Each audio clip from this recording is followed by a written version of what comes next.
കുട്ടിയോട് ചോദിച്ചു, കുട്ടികളെ നിങ്ങൾ എത്ര വരെ ജീവിക്കും എന്നാണ് നിങ്ങൾ വിചാരിക്കണത് എന്ന് ചോദിച്ചു. അപ്പൊ എല്ലാരും പറഞ്ഞു, ചിലര് പറഞ്ഞു 70, ചിലര് പറഞ്ഞു 63, ചിലര് പറഞ്ഞു 73. ആരും 80ന്റെ മേലക്കാണ് കയറിയില്ല. എന്തിനാ നമ്മൾ ഇത്ര കുറച്ച് ആഗ്രഹിക്കേണ്ട വല്ല കാര്യമുണ്ടോ? എന്താ ഇപ്പൊ ഒരു 110, 120 കണ്ട് ആലോചിച്ചാല് അള്ളാഹു തആല ഇജ്ജ് വല്ല അക്രമിയാണ്, 110 വരെ ജീവിക്കണം എന്ന് ആഗ്രഹിച്ചില്ലേ എന്ന് ചോദിക്കോ? ഇല്ലല്ലോ. വെറുതെ എന്തിനാ ആവശ്യമില്ലാത്ത നിൽക്കണത്? എപ്പോഴും ആഗ്രഹിക്കുമ്പോ നീട്ടി ആഗ്രഹിക്കണം. പഠിച്ചോനെ ഒരു 3 സെന്റ് സ്ഥലവും അതില് ചെറിയൊരു ഓടിട്ട പെരിൻ തരണേന്നൊന്നും പഠിച്ചോനോട് പറയരുതേ. 45 സെന്റ് സ്ഥലവും എല്ലാരെയും പോലെ 2 നിലയുള്ള ഒരു വലിയ ബിൽഡിങ്ങും അതിന്റെ മുറ്റത്തൊരു ഇന്നോവ കാറും തരണേന്ന് തന്നെ ദോരക്കണ. ഇഷ്ടം പോലെ പഠിച്ചോന്റെ അടുത്തുണ്ട്. ചോദിച്ചാൽ അവൻ തരാന്ന് പറഞ്ഞത് പറ്റിക്കാൻ വേണ്ടി പറഞ്ഞതല്ല, തരാൻ വേണ്ടി പറഞ്ഞത് തന്നെയാണ് ചോദിക്കായിട്ടാണ്. അപ്പോ വയസ്സാവുമ്പോ ഞാൻ ദണ്ണത്തിൽ കിടക്കുമ്പോ മരുന്ന് തരാൻ ആള് വേണമെന്ന് നമ്മൾ മനസ്സിൽ കണക്കൂട്ടിയാൽ അങ്ങനെ തന്നെ സംഭവിക്കും. എന്തിനാ അങ്ങനെ കണക്കൂട്ടേണ്ട ആവശ്യം? അതിന്റെ ഒരു ആവശ്യമില്ലല്ലോ. പിന്നെ ഉള്ളത് സ്വത്തും മുതലിന് ഒരു അനന്തരാവകാശി വേണ്ടേന്നാണ്. അനന്തരാവകാശി ഉണ്ടായില്ല എന്ന് വെക്കുക. ആരുമില്ല മരിച്ചപ്പോ. അവസാനം തഹസിൽദാർ വന്നിട്ട് അതിന്റെയൊക്കെ കണക്കെടുത്തുങ്ങാണ്ട് ഗവൺമെന്റ് കണ്ടു കെട്ടിക്കൊണ്ടുപോയി.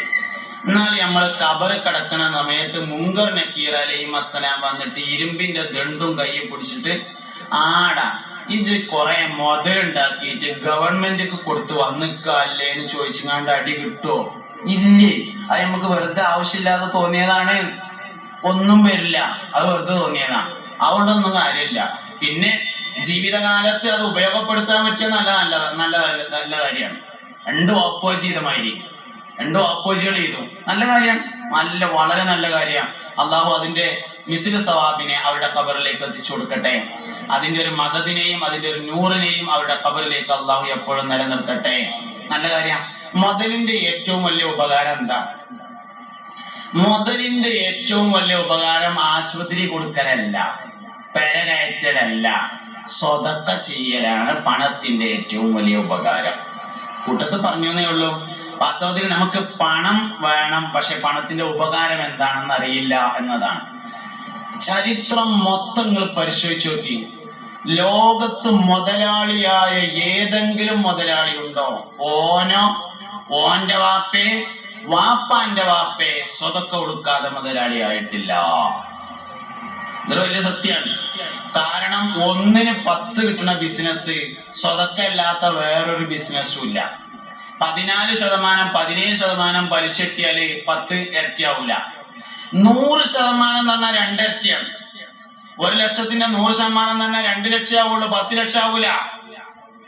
1ന് 10 ഇടുന്നത് സ്വതക്ക മാത്രമേ ഉള്ളൂ, വേറൊരു ഇടപാടും അങ്ങനത്തെ ഇല്ല. പക്ഷെ എന്തേ കാര്യം? കിട്ടുമെന്ന് പറഞ്ഞത് മുത്തുനബി ആണെന്നുള്ള ഈമാൻ നമുക്ക് ഉണ്ടായില്ല എന്നുള്ളതാണ് പ്രശ്നം. 1ന് 10 കിട്ടുമെന്ന് പറഞ്ഞത് മുഹമ്മദ് നബി സല്ലല്ലാഹു അലൈഹി വസല്ലം തങ്ങളാണെന്നും അത് വഹീന്റെ ഇൽമാണ് എന്നും വിശ്വസിക്കാൻ നമുക്ക് കഴിഞ്ഞില്ല എന്നതാണ് യഥാർത്ഥത്തിൽ പ്രശ്നം. ഒരു മനുഷ്യന് തന്റെ ഹിസാബ് ബോധ്യപ്പെടുന്നത് 3 സമയത്താണ്. ഒന്ന് മരിക്കണ നേരത്ത്. മരിക്കുമ്പോൾ ഹിസാബ് ഉണ്ട്. അതെങ്ങനെ ഹിസാബ്? ജീവിതത്തിൽ കഴിഞ്ഞുപോയ എല്ലാ സംഭവങ്ങളെയും ഒരിക്കൽ കൂടി കാണിച്ചു കൊടുക്കുന്നതാണ് മരിക്കുമ്പോഴുള്ള ഹിസാബ്. ചെറിയ കുട്ടിയായി ഉമ്മാന്റെ വയറ്റിന്ന് വന്നതും വാപ്പാന്റെ കയ്യും പിടിച്ചുങ്ങാണ്ട് മദ്രസക്ക് പോയതും ഉസ്താദ് അലിഫ് എന്ന് എഴുതി തന്നതും അങ്ങനെ തുടങ്ങി കണ്യത്ത് ഉസ്താദിന്റെ ഉറൂസിന് പോയത് ഉൾപ്പെടെയുള്ള എല്ലാ കാര്യങ്ങളും ഒറ്റടിക്കൊന്നിങ്ങനെ മനസ്സിൽ ഇങ്ങനെ വന്നു പോകും. അതൊരു ഹിസാബാണ് മരിക്കുന്ന നേരത്ത്. വേറൊരു ഹിസാബുണ്ട്, അവന്റെ ഖബറിൽ വെച്ചാണ് അത് നടക്കുന്നത്, ബോധ്യപ്പെടുത്തലാണ്. ഖബറിൽ ചോദ്യം ചെയ്യാൻ 2 മലക്കുകൾ വരും. മുൻകർ നക്കീർ അലൈഹിം അസ്സലാം. അവര് ചോദ്യം ചോദിക്കുമ്പോ അതിന്റെ ഉത്തരം കിട്ടിയാൽ ഏകദേശം മനസ്സിലാവും ഞാൻ ഇപ്പൊ എങ്ങട്ടാ പോണത്. മരിക്കുമ്പോ മനസ്സിലാവും, അത് കഴിഞ്ഞാൽ പിന്നെ ഖബറിലെത്തിയാൽ മനസ്സിലാവും ഞാൻ എങ്ങട്ടാ ഏകദേശം പോവുക. 3ാമത്തതാണ് ഒറിജിനൽ ഹിസാബ്.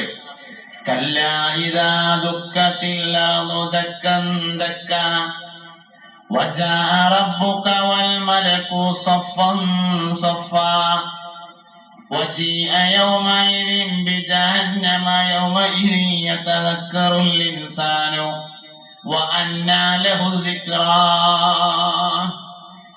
ആകാശത്തെയും ഭൂമിയെയും പൊടിപൊടിയാക്കപ്പെട്ടു. മനുഷ്യരും മലക്കുകളും മഹ്ശറയിൽ അണിയണിയായി സഫൻ സഫായിട്ട് വരി നിന്നു. അല്ലാഹു റബ്ബുൽ ഇസ്സത്ത് വിചാരണയ്ക്ക് വേണ്ടി അങ്ങോട്ട് ഹാജരായി.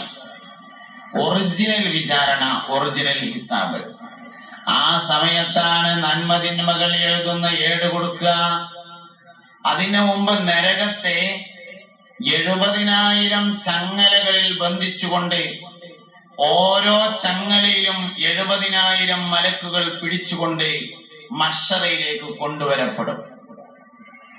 വജീഅ യൗമഇദിൻ ബിജഹന്നമ യൗമഇദ യതദക്കറുൽ ഇൻസാനു വഅന്നാ ലഹു ദിക്റാ. ജഹന്നമാകുന്ന നരകത്തെ ചങ്ങലയിൽ ബന്ധിച്ചുകൊണ്ട് മഹ്ശറയിലേക്ക് കൊണ്ടുവരും. ഇളകി മറിയുന്ന ആ നരകത്തെ മുന്നിൽ നിർത്തിയാണ് ഒറിജിനൽ ഹിസാബ് നടത്തുന്നത്. ആ ഹിസാബിന് വേണ്ടി ഒരാളുടെ ഏട് വലത് കയ്യിൽ കിട്ടിയാൽ ആദ്യം അവൻ വായിച്ചു നോക്കും, എന്നിട്ട് എല്ലാവർക്കും കാണിച്ചു കൊടുക്കും സന്തോഷത്തോടു കൂടി. അവൻ അവന്റെ ബന്ധുക്കളിലേക്ക് സന്തോഷപൂർവ്വം ചെന്ന് ചേരും എന്ന് ഖുർആൻ. فأما من أوتي كتابه بيمينه فسوف يحاسب حسابا يسيرا وينقلب إلى أهله مسرورا. ഇനി വേറൊരാള് وأما من أوتي كتابه وراء ظهره. ഏതെങ്കിലും ഒരാൾക്ക് പിൻവശത്തുകൂടെ ഇടതു കൈയിൽ ഏടു നൽകപ്പെട്ടാൽ فسوف يدعو ثبورا ويصلى سعيرا. അവൻ അവന്റെ നാശത്തെ വിളിച്ചുകൊണ്ടിരിക്കുന്നതാണ്. ഇടത്തെ കയ്യിൽ ഏട് കിട്ടിയാൽ ഓൻ ആർക്കും കൊടുക്കാതെ കക്ഷത്തിൽ വെക്കും. ഓന്റെ ഏട് ഓനൊന്നിങ്ങനെ നോക്കുമ്പോ കാണുന്നതൊക്കെ ഓന് എതിരുള്ളതാണ്. അപ്പൊ കക്ഷത്തിൽ വെക്കും, ആർക്കും കാണിച്ചു കൊടുക്കൂല.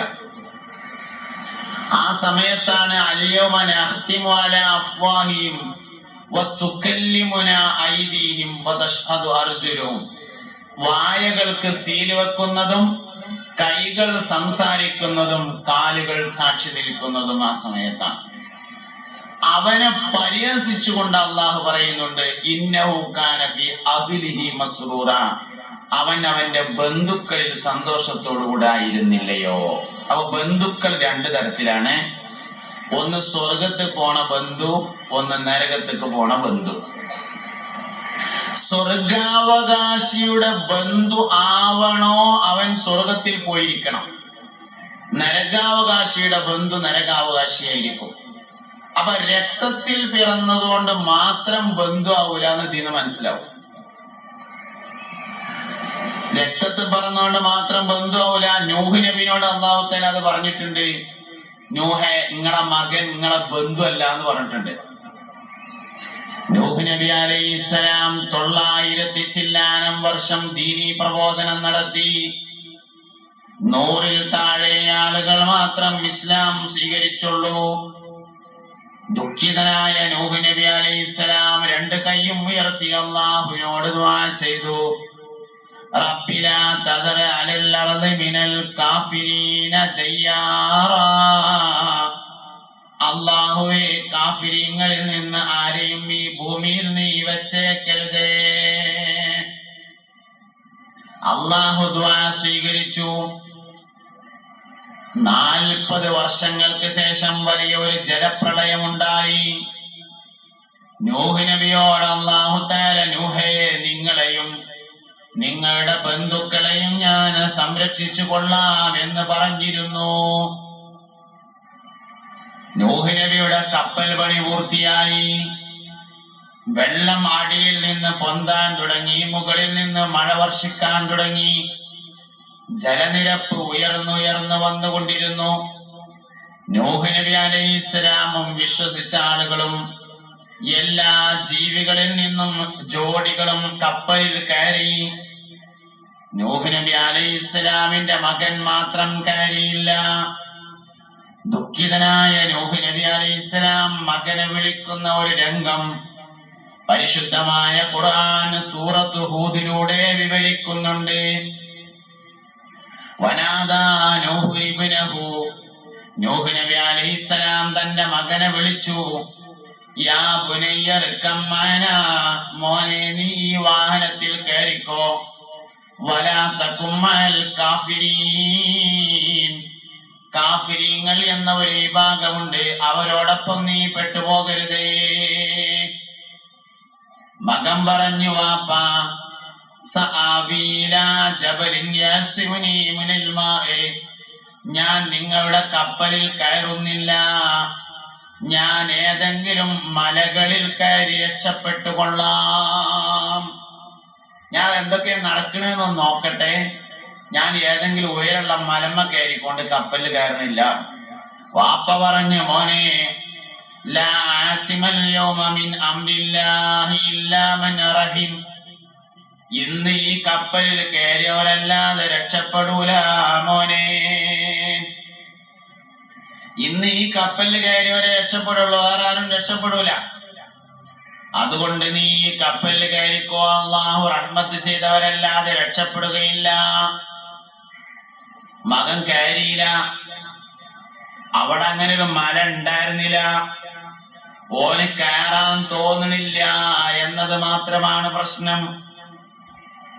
അമ്പിയാക്കൾ ഇങ്ങനെ പറയുമ്പോ അതൊന്നും ഉണ്ടാവൂല എന്നിങ്ങനെ തോന്നാണ്. അപ്പൊ എന്തേലുമൊക്കെ ചെയ്യാ. കയറാൻ തോന്നിയില്ല, കയറിയില്ല. വഹാല ബൈനഹുമൽ മൗജു ഫകാന മിനൽ മുഗ്റഖീൻ, വാപ്പാന്റെയും മകന്റെയും ഇടയിൽ തിരമാലകൾ മറയിട്ടു. തിരമാല അടിച്ചു വീശി. കപ്പൽ ദൂരേക്ക് പോയി, മകൻ അതിലേറെ ദൂരേക്ക് പോയി. കനാനിന്റെയും നൂഹ് നബി അലൈഹിസ്സലാമിന്റെയും ഇടയിൽ കപ്പൽ മറയിട്ടു, തിരമാലകൾ മറയിട്ടു. വെള്ളം വീണ്ടും ഉയർന്നു വന്നു. എല്ലാ അവിശ്വാസികളും ജീവജാലങ്ങളും പരിശുദ്ധമായ കഅബ ശരീഫ് ഉൾപ്പെടെയുള്ള എല്ലാ വസ്തുക്കളും തകർന്നുപോയി. കൂട്ടത്തിൽ നൂഹ് നബി അലൈഹിസ്സലാമിന്റെ മകനും മരണപ്പെട്ടു പോയി. ദിവസങ്ങളോളം ജലപ്പരപ്പിൽ കപ്പലോടി നടന്നു. എല്ലാവരുടെയും മരണം ഉറപ്പായപ്പോ അല്ലാഹു റബ്ബുൽ ഇസ്സത്ത് വെള്ളത്തിനോട് ആണ്ടുപോകാൻ പറഞ്ഞു. وقيل يا أرض ابلعي ماءك ويا سماء أقلعي وغيض الماء واستوت على الجودي وقيل بعدا للقوم الظالمين. قيل يا أرض ابلعي ماءك, പറയപ്പെട്ടു അല്ലാഹുവിന്റെ ഭാഗത്ത് നിന്ന്, യാ അർളു, ഭൂമിയെ, ഇബ്ലഈ മാഅകി, നീ നിന്റെ വെള്ളത്തെ വിഴുങ്ങിക്കളയുക. വെള്ളമൊക്കെ ഉണ്ടാവത്ത് കഴിക്കണം.